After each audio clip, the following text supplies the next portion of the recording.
Bon, donc bienvenue. Bienvenue d'abord aux élèves. Merci d'être venus pour vos camarades.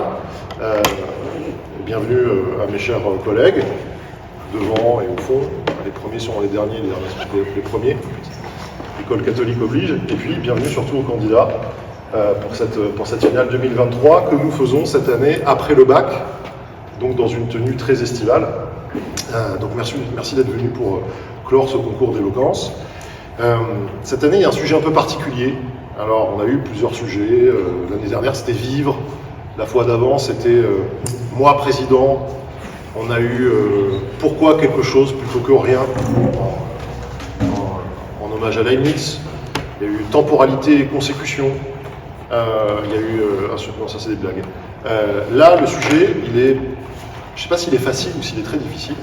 Le libellé du sujet est le suivant. Et maintenant, que vais-je faire? Réponse. Mais on va avoir plusieurs réponses. On va avoir 7 réponses. Et on va voir ce que nos candidats vont faire. On peut les applaudir déjà. Chers auditeurs, chers publics et chers jurys, si je me tiens devant vous aujourd'hui, c'est pour tenter de répondre à une question universelle et intemporelle. Et maintenant, que vais-je faire? Mes études, travailler, me marier, tenter d'atteindre ma retraite? En voilà une réponse facile. Mais celle-ci n'est qu'illusion et voile le véritable sens de la question. Ce sur quoi se questionne Gilbert Bécaud dans sa chanson « Et maintenant », ce n'est certainement pas à propos de ses loisirs ou de ses activités, mais plutôt par rapport à sa position face à sa condition humaine. Subir ou agir après un événement troublant, choquant et bouleversant, là est la question. Après une rupture, ou la mort d'un être proche, d'un parent ou d'un ami, il est normal de se morfondre pendant un temps. Critiquer une telle réaction, totalement naturelle, serait sans intérêt et serait contre-productif. Le problème réside plus dans le cas où l'on y resterait, où l'on s'y complaindrait. Cette option de facilité finit toujours par créer bien plus de difficultés.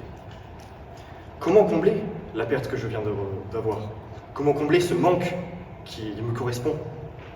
Ou l'illusion qui vient de se briser? Ceux dans cette situation répondraient avec des substituts, évidemment. Combien sont tombés dans des addictions, à l'alcool, au tabac, à la drogue ou au jeu d'argent, à la suite d'un choc? Se substituer à sa propre vie, ce n'est évidemment pas la solution.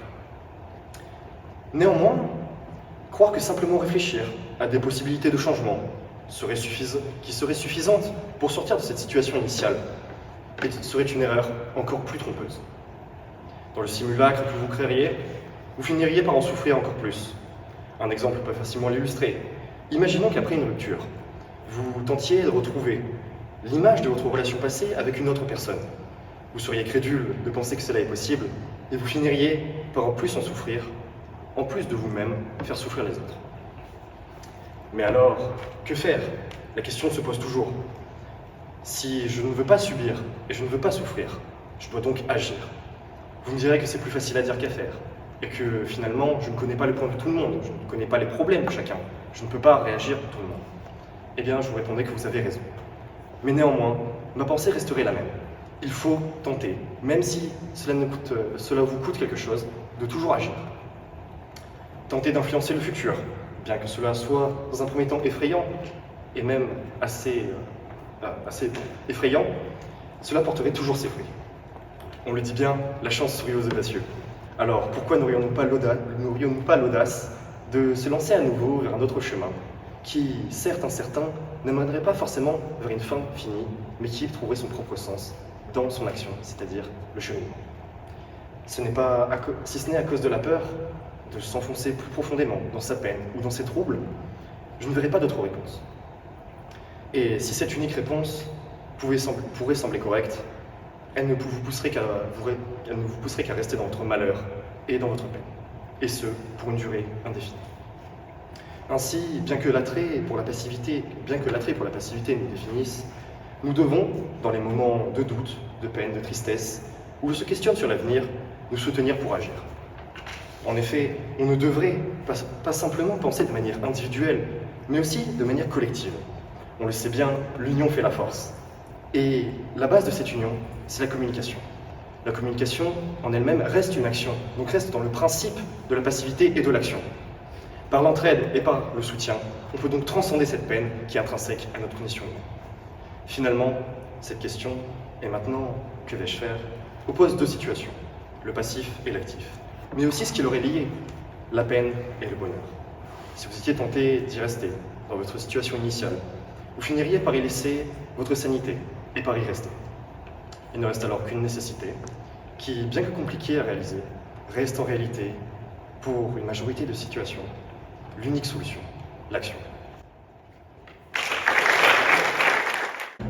Chers camarades, chers jurys, inconsciemment, nous cherchons constamment notre place au centre d'une fiction, quelque chose que l'on place entre nous et cette réalité incertaine et dure qu'est le monde. Nous nous servons de cette fiction comme un système de transmission d'une voiture. On prend toute la puissance de l'extérieur, mais en la contrôlant grâce à des pigments qui nous permettent de changer les vitesses en douceur. Ainsi, nos petits organismes sont protégés et notre esprit apaisé. Mais lorsqu'une rupture se crée avec notre fiction, notre équilibre, d'un coup, on perd tous nos repères. Une sensation d'incertitude et d'angoisse nous traverse. Alors on commence à penser, et maintenant, que vais-je faire? Je suis sans aucun soutien. Je suis jetée dans les ténèbres intersidérales sans aucune corde pour me retenir. Et j'ignore même où ma trajectoire me conduit. En effet, nous perdons cette trajectoire fictive que nous avons donnée à un futur imprévisible.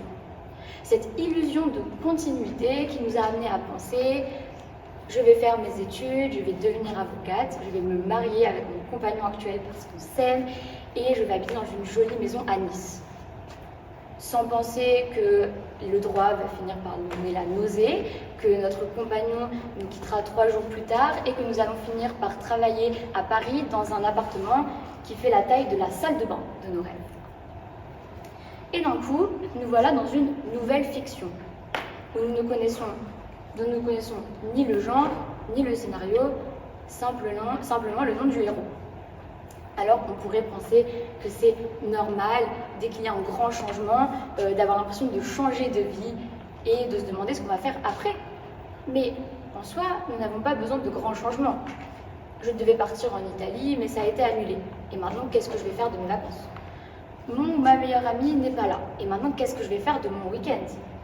Mon téléphone n'a plus de batterie. Et maintenant, qu'est-ce que je vais faire dans cette salle d'attente?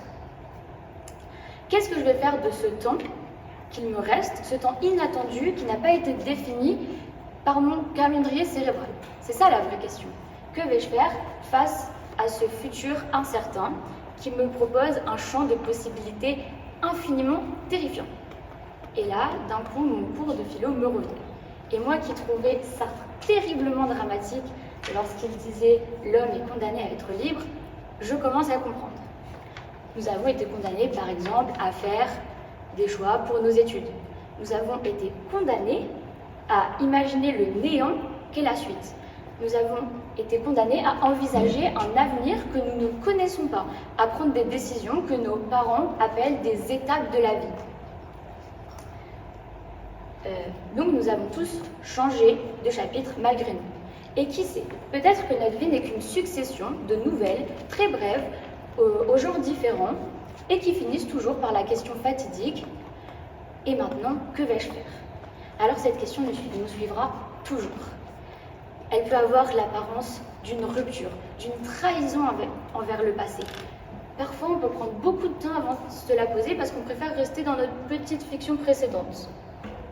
Mais personne n'aime lire la même page d'un livre en boucle. Alors, ayons peur de l'avenir. Mais prenons cette peur et écrivons la suite. Donc maintenant, je vous pose la question. Et maintenant, que va faire notre héros dans un appartement toilette à Paris? Merci.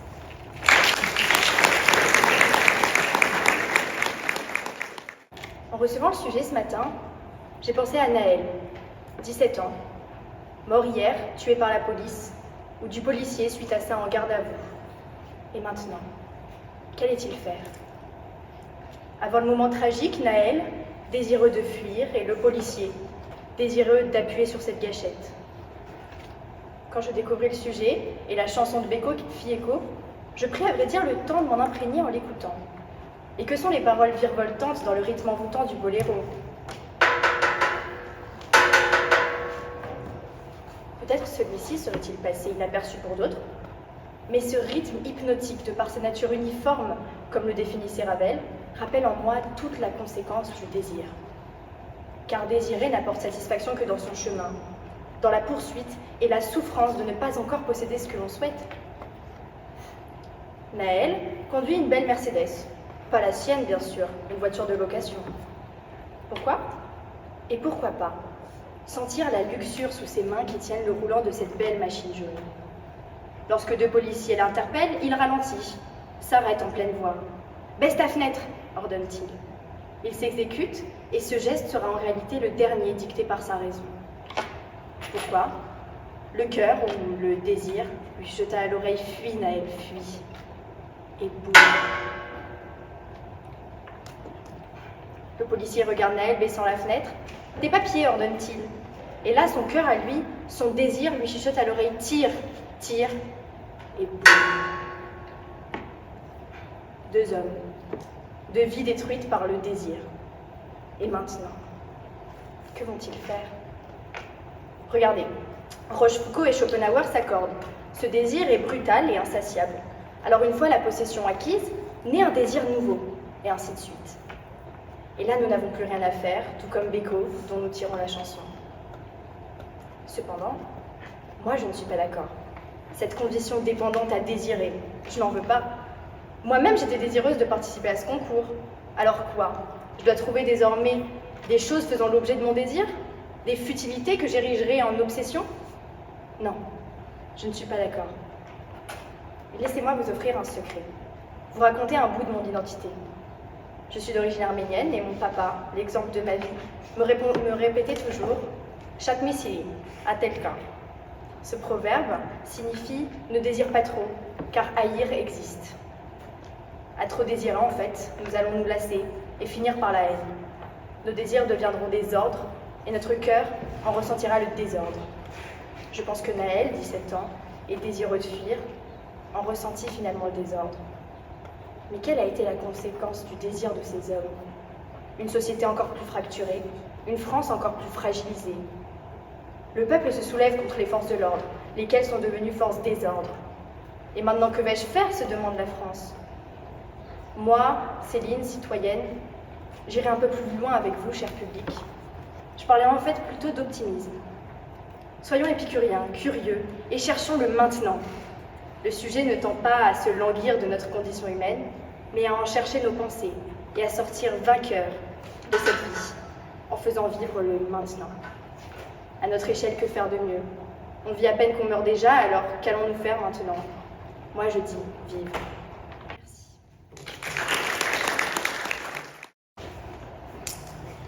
Cher public, chers membres du jury, si je me tiens aujourd'hui devant vous, c'est en partie car je suis une élève de terminale. Et qui dit terminale, dit souvent, et dans la plupart des cas, la majorité. Ce passage d'une tutelle parentale au fait d'être son propre tuteur semble être d'une importance fondamentale dans notre société. En effet, cette transition est souvent synonyme de l'égalité dans certaines actions, comme pouvoir voter ou bien passer son permis par exemple. C'est pour cela qu'avec ce seuil des 18 ans se rapprochant, il est important pour moi de réfléchir sur ma personne et me demander, et maintenant, que vais-je faire?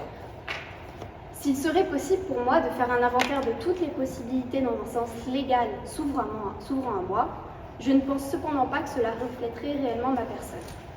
En effet, pour moi, cette majorité semble juste être une date, se rapprochant un peu plus chaque jour, mais que je n'attends pas impatiemment ni ne redoute. C'est tout simplement pour moi une continuité.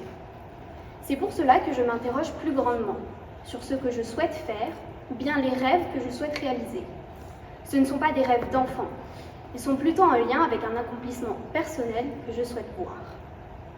Ce n'est pas devenir riche ou célèbre, même si cela ne me dérangerait pas forcément, mais d'apporter ma pierre à l'édifice de l'humanité. Alors certes, je ne ferai pas de découvertes scientifiques entraînant une véritable révolution, mais je souhaite y participer justement au prolongement de l'humanité. Et c'est dans ce sens-là que la majorité pourrait m'aider. C'est grâce à celle-ci que l'individu peut s'épanouir dans un travail ou un mode de vie. Cependant, chaque individu a une vision différente de ce qui est un accomplissement. Pour moi, ce serait de pouvoir m'épanouir dans un travail qui me plaît. Attention, je ne veux pas vivre une vie seulement de travail, loin de là.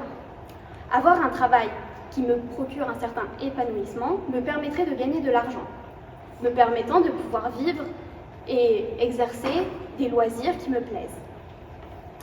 Ainsi, mais de plus, nous pourrions dire que cela pourra m'aider à faire avancer le monde, donc à travers mon travail. Ce n'est pas seulement un moyen de gagner de l'argent. En tout cas, je l'espère pour moi, car c'est cela mon rêve. Que vais-je faire? Alors, dans un futur proche, je vais continuer mes études, apprendre de nouvelles choses, accumuler des connaissances. Tout cela pour que dans un futur lointain, j'ai en main toutes les clés me permettant de faire tout ce que je souhaite. Alors ce tout ne signifie pas seulement des choses matérielles, comme j'ai pu énoncer par exemple poursuivre ses loisirs, même si ceci me permettrait de profiter de certains moments, peut-être m'apporterait-il même du bonheur, qui sait. Mais ceux-ci ne sont pas éternels. Et en effet, ce tout comprend aussi des choses plus immatérielles, comme par exemple mon accomplissement. Alors ce terme que j'ai pu énoncer plusieurs fois dans mon discours n'a pas été proprement défini, car en effet, je n'en sais rien. Je pense que si je trouve un travail me correspondant, alors je pourrais avoir un certain épanouissement, comme je l'ai dit, avec mes désirs, mes loisirs, et si ce travail n'est pas forcément synonyme de labeur. Cependant, il pourrait aussi m'apporter un accomplissement, donc de mettre la pierre à l'édifice. C'est ce que je pense. Mais en réalité, je ne sais pas de quoi demain est fait, ni de comment ma manière de penser et de voir le monde va évoluer. Cependant, ce qui me semble évident maintenant, c'est d'être en charge de ma destinée, ce qui n'est pas non plus une évidence en soi. En effet, j'aurais pu naître dans une autre famille, dans un autre pays, où, en tant que fille, je n'aurais même pas pu imaginer un futur comme je le souhaite. Ou bien, j'aurais pu ne jamais voir l'horizon des 18 ans. Et c'est justement en prenant conscience de cela, en me rendant compte de la chance que j'ai eue de grandir dans un environnement me permettant d'envisager le futur, qu'il faut que j'agisse. Je conclurai donc ainsi. Maintenant, ce que je vais faire, c'est prendre en main de ma destinée.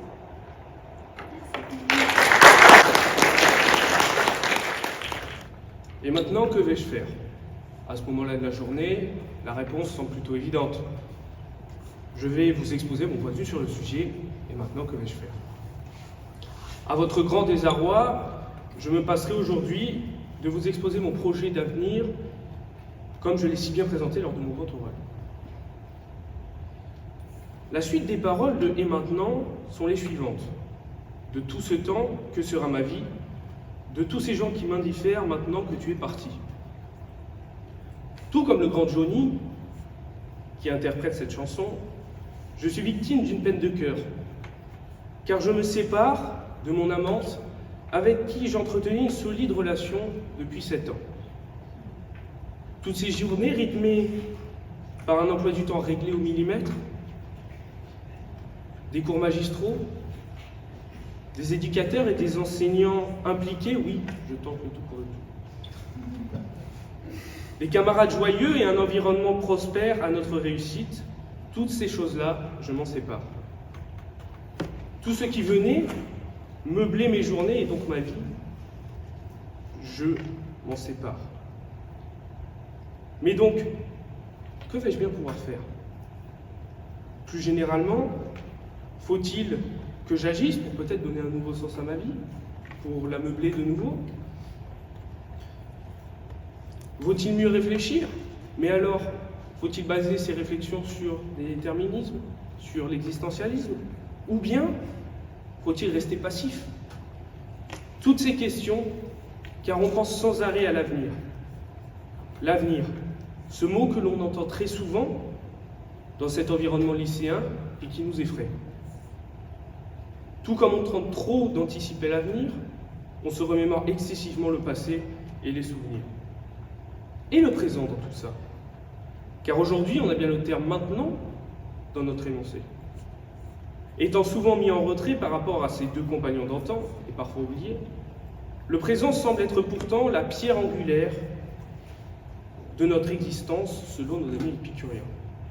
Le carpe diem cueille le jour, philosophie enseignée par notre professeur de français préféré, Madame Wagner, dit « Nous devons profiter du moment présent sans se soucier d'après ». Cette philosophie est un peu semblable d'ailleurs à ce que mon arrière-grand-père me disait « Profite avant qu'il ne soit trop tard ». Profiter à son sens, c'est vivre pleinement sa vie.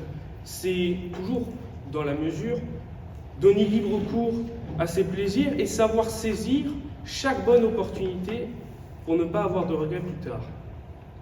Prendre du temps pour sa famille, s'amuser avec ses amis, voyager, parler, manger, découvrir, s'instruire, se développer physiquement, intellectuellement, étudier. Voilà pour moi ce que c'est profiter. Pour moi, profiter, c'est donc agir dans l'instant présent, mais agir en connaissance de cause, en ayant conscience de la chance que nous avons de pouvoir vivre une vie comme la nôtre. Comme le dit Earl Nightingale, sois heureux maintenant, n'attends pas pour te faire plaisir. Rester passif, pour moi, c'est détruire son avenir, c'est ne rien faire, et donc la question « et maintenant que vais-je faire ?» n'aurait plus aucun sens. D'autant plus que désormais, nous sommes majeurs. Nous avons le pouvoir et le devoir, je dirais même, de décider pour nous-mêmes. Rester passif serait donc refuser de jouir pleinement de ses libertés. Être actif permettrait au contraire de tout mettre en œuvre pour profiter pleinement de ses libertés et donc de sa vie. Je pense donc que ma réponse finale à la question « et maintenant que vais-je faire ?» est simple. Je vais agir, profiter du moment présent afin de ne rien regretter plus tard. Et je finirai sur cette citation de Walt Whitman « Cueille dès maintenant les fleurs de la vie, car la mort est si pressée que le frêle bouton qui s'ouvre aujourd'hui aura bientôt trépassé. » Merci. Et maintenant, que vais-je faire? Pour la première fois de ma vie, la question qui m'a été posée n'était pas « que veux-tu faire plus tard ?», mais « que veux-tu faire maintenant ?» Mon plus tard est donc arrivé, et si celui qu'on m'a posé avant concernait forcément mon avenir, je ne sais de quels sous-entendus stéréotypés seront faits les suivants. Enfants, mariage, travail. Alors, comment finissons-nous par nous demander ce que nous allons faire maintenant? Est-ce par ennui, en supposant que nous n'avons plus rien à faire? Par pédantisme, au cas où nous aurions déjà tellement vécu que nous réfléchissons à ce qu'il nous reste à faire? Ou est-ce par lâcheté? Car affronter l'avenir est la chose la plus terrifiante de notre existence. Et pourtant, combien de fois avons-nous eu l'occasion de penser à cet avenir? Nous avons été perpétuellement assommés par de nombreux « Qu'est-ce que tu veux faire plus tard? Quel sera ton métier plus tard? Tu auras un amoureux plus tard? Une amoureuse plus tard? » Je sais pas. Où est le programme où je profite de ce qui se passe maintenant? Alors ce sera peut-être par lâcheté, mais j'en ai marre du futur. Je veux me concentrer sur le présent. C'est ce que je vais faire maintenant. Commençons simplement. Si j'allais faire un tour, je peux pas, je me concentre sur l'avenir en disant ça. Et une action future. Bon alors, je vais rien faire, je vais rester là, je vais penser, me remémorer des bons souvenirs. Non, j'ai pas compris ma propre philosophie. Carpe diem, on a dit. Pas d'avenir, pas de passé, seulement le moment présent. Le moment présent. Je suis là face à vous présenter un discours parmi tant d'autres, en essayant de vous convaincre de... je ne sais pas même quoi. Si je vous dis de profiter de l'instant présent, c'est trop cliché. Mais aussi vulnérable que cela puisse paraître, et aussi crédule que je puisse en avoir l'air, je crois que c'est vraiment ce que je veux faire. Je veux trouver la part de présent dans chacune de mes actions. Je veux le voir lorsque je me fais des films sur un avenir incertain et plus que bancal. Je veux le voir lorsque je pense au souvenir d'un passé qui, ma foi, s'il m'a mené là, n'est peut-être pas si mal. Le présent, c'est pour lui que je vis et c'est par lui que j'existe. Et maintenant, que vais-je faire? Peut-être changer de monde. le mien du moins. Ou peut-être vais-je juste continuer à être moi, à aller au café et au cinéma, à voir mes amis et à aller bronzer sur la plage, à m'extasier devant chaque babiole brillante ou rose devant laquelle je passe. Cela ne change pas vraiment mon passé et je crois que j'aimerais bien avoir ça pour mon futur. Alors, cela ne changera pas le monde, ni même ne révolutionnera le mien, mais je crois que pour celle que je suis, c'est la meilleure chose à faire. Être moi. Je ne sais pas exactement ce que j'ai pu faire, ce que je ferai, ni même ce que je suis en train de faire. Je ne sais pas comment le faire, ni comment le dire, alors je ne saurais pas lui donner de forme. Et peut-être alors, à ce moment-là, réussirai-je à m'ôter cette angoisse. Peut-être à ce moment-là, comprendrai-je les paroles d'Amélie Poulain lorsqu'elle disait « J'inspire profondément, car la vie me paraît alors si simple. » Eh bien, j'ai envie de vous dire, c'est à mon tour de respirer. Après ce discours de banalité déjà entendu des dizaines de fois, sur l'importance de profiter de la vie, après ce discours entendu, mais très peu appliqué, l'unique réponse que je me vois vous donner sera très brève. Et maintenant, que vais-je faire?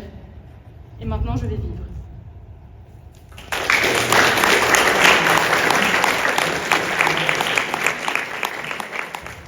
Chers camarades, chers jurys, afin de débuter mon discours, je vous demanderai de fermer les yeux avec moi. De fermer les yeux avec moi et de vous souvenir. Souvenez-vous, vous êtes réveillés un beau matin, ce dernier jour de CM2, un peu déboussolé de votre rendez-vous de la veille avec votre conseillère d'orientation, en vous demandant maintenant qu'est-ce que vous pourriez bien faire. Puis 4 ans plus tard, en ce dernier jour de 3e, cette question se réitère cette fois-ci pour choisir votre lycée. 3 années de lycée que nous avions tous plus ou moins débuté en sachant ce que nous ferions après, pour finalement ne plus savoir quoi mettre devant l'ouverture de Parcoursup, ne plus savoir quelle case cocher, quelle phrase choisir dans notre lettre de motivation, quelle ville préférer, quelle possibilité opter. Entre le cœur et la raison, la guerre fit rage. Entre le rêve et la réalité, la victoire du rêve a pu sembler vaine. Encore une fois, face aux doutes, aux incertitudes de notre existence, cette fatidique question s'est imposée dans notre vie comme un véritable leitmotiv. Et maintenant, que vais-je faire? Cette question, nous l'avons tous plus ou moins, personnellement, déjà appréhendée, plus de fois que l'on peut le compter dans notre existence. Chaque événement marquant de notre vie s'est suivi de cette question, comme si l'on cochait une case dans notre vie, de plus ou de moins. Les premiers mots ont laissé place au premier pas. Notre premier diplôme va laisser place, ou a déjà laissé place, à une dizaine de suivants. Notre première grande soirée entre amis va laisser place à nos 18 ans, ou a déjà laissé place à notre première sortie en boîte. Notre première victoire à Mario nous fera acheter notre première voiture 10 ans plus tard, après avoir réussi haut la main notre permis. Chaque fois, une nouvelle case s'est cochée. De la première naissance au premier deuil, deuil d'un être cher, deuil d'un amour perdu, comme le chantait Gilbert Bécaud dans sa musique « Et maintenant que vais-je faire ?» D'ailleurs, tout comme lui, nous vivons aujourd'hui, chers camarades, le deuil d'un amour perdu. Celui d'un lycée auquel nous disons au revoir, à des camarades auxquels nous disons, pour certains, adieu, à des professeurs qui nous ont vus grandir, nous leur disons au revoir. Pour continuer de vivre, l'on s'oblige constamment à garder les yeux rivés vers le futur, vers l'avenir, jusqu'à ce que notre regard faiblisse, jusqu'à ce qu'il se remplisse à nouveau face aux doutes, face à l'inconnu d'un futur, face à la multitude des possibilités qui s'offrent à nous. Et le refrain se répète encore une fois. Et maintenant, que vais-je faire? Sauf que cette fois-ci, à notre existence, nous ne savons plus quelle case cocher. La question à se poser finalement n'est plus que vais-je faire, mais jusqu'à maintenant, qu'ai-je fait? Jusqu'à cet instant précis où mon existence perd de son sens, qu'ai-je fait? Quel sens ai-je donné à ma vie? Quel choix ai-je décidé de faire? En se tournant vers l'avenir tout entier, nous avons oublié de regarder vers le passé, d'apprendre de celui-ci. Or celui-ci, reconnaissons-le, joue un rôle presque plus important que le futur dans nos vies. Car sur ce passé est bâtie nos certitudes, les raisons de nos choix qui nous ont amenés jusqu'à maintenant, jusqu'à aujourd'hui. Choix qui, pour ma part, m'ont amené à me tenir devant vous ce matin. Car finalement, si l'on réfléchit bien, l'on ne peut définir le futur que comme ce qui n'est pas, mais ce qui sera. Or, nous voyons tous le futur de manière totalement différente, de manière totalement subjective, propre à nous-mêmes. Certains le verront comme une infinité de progrès et d'autres le verront rempli de tourments et de malheurs. Le futur, finalement, n'existe pas en lui-même, mais seulement grâce à l'idée que l'on se fait chacun à notre place de celui-ci. Maintenant, fort de nos certitudes, l'on peut se reposer la question, cette question qui nous avait perdus, cette question qui nous avait tourmentés. Et maintenant, que vais-je faire ?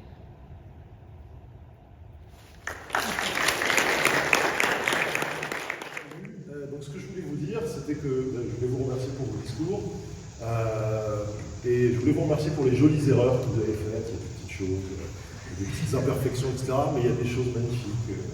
Quand Céline dit que ce jeune homme sent la luxure sous ses doigts, parce qu'elle n'a pas la bonne définition, ça s'appelle comme son innocence, c'est magnifique. Quand la nana lui parle de la voiture et des pignons de la voiture pour passer les vitesses du conducteur, ça nous montre qu'elle n'a pas son permis. Et ainsi de suite. Mais je voulais vous dire que j'étais très admiratif de votre inventivité. Et puis au fur et à mesure de l'année, durant les différents rounds, de la manière dont vous avez fait preuve de courage parfois, parce que c'est pas évident de parler en public, d'intelligence, d'astuce, de ruse parfois, hein, parce que vous étiez confronté à d'autres candidats. Donc je voulais vous féliciter et vous dire tout simplement qu'on va prendre une petite demi-heure pour délibérer, et maximum, hein, on va prendre une demi-heure. Oui. Voilà. Et après on vous remettra les prix bien sûr que vous voulez. Chers amis, donc très heureux de vous retrouver, même si je n'ai pas été présent pour vos prestations, mais j'ai assisté avec intérêt au débat qui a été très chaud entre les membres du jury. Et je vous félicite donc pour cette finale du concours d'éloquence de Stanislas. Certains d'entre vous, eh bien, prenez les voiles et ne serez plus là l'année prochaine, vous serez partis pour d'autres aventures. Certains sont encore chez nous pour quelque temps. Donc, nous sommes très heureux en tout cas de voir que Stanislas est un lieu où on apprend à débattre. Je remercie M. Koenig et ses collègues, mais je sais tout le poids important que cela représente pour M. Koenig que de s'intéresser à vos capacités, en termes à l'oral, bien sûr, cela concerne tous les enseignants, mais vous particulièrement ici, vos capacités donc, à débattre dans le cadre des concours d'éloquence. Aujourd'hui, donc, nous avons nommé 3 personnes qui finalement ont été particulièrement distinguées par les membres du jury, qui vous ont noté, et en définitive, il y a vraiment 3 personnes qui se détachent. Je suppose maintenant que je vais pouvoir nommer ces 3 personnes. La première... On va commencer par la troisième. On va commencer par la troisième. Alors, commençons par la troisième. La troisième, Oli.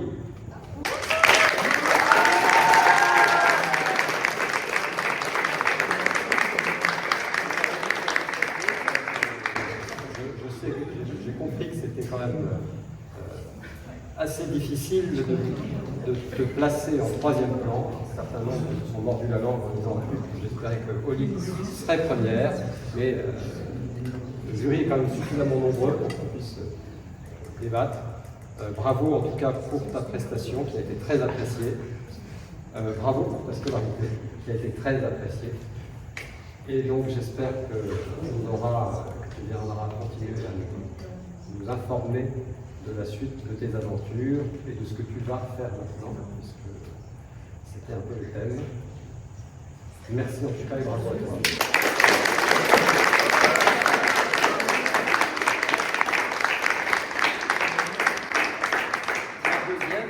Evana. Là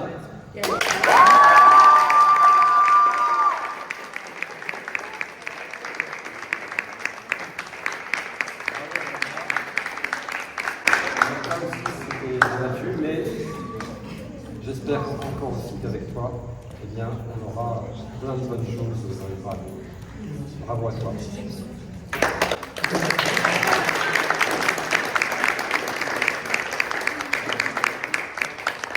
Désolé, messieurs, mais c'est un jury qui s'est manifestement exprimé plutôt sur des préférences féminines. Donc, la première, c'est pas un premier, la première, eh bien, je vais féliciter Céline.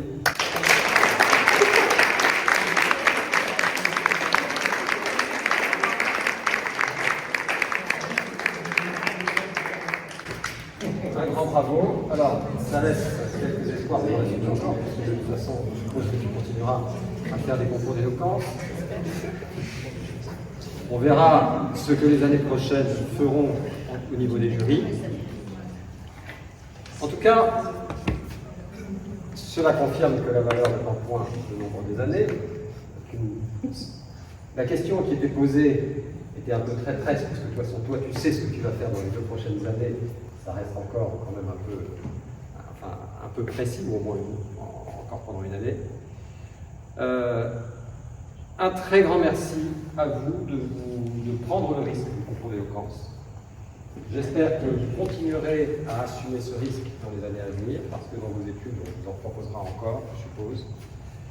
Et que vous vous souviendrez à ce moment-là de tout ce que vous aurez appris, notamment de M. Koenig, à ce titre-là, ou des autres enseignants. Je vous souhaite à tous eh bien, de pleinement réussir les choix que vous avez faits maintenant et qui vous permettent aujourd'hui de savoir ce que vous allez faire plus tard.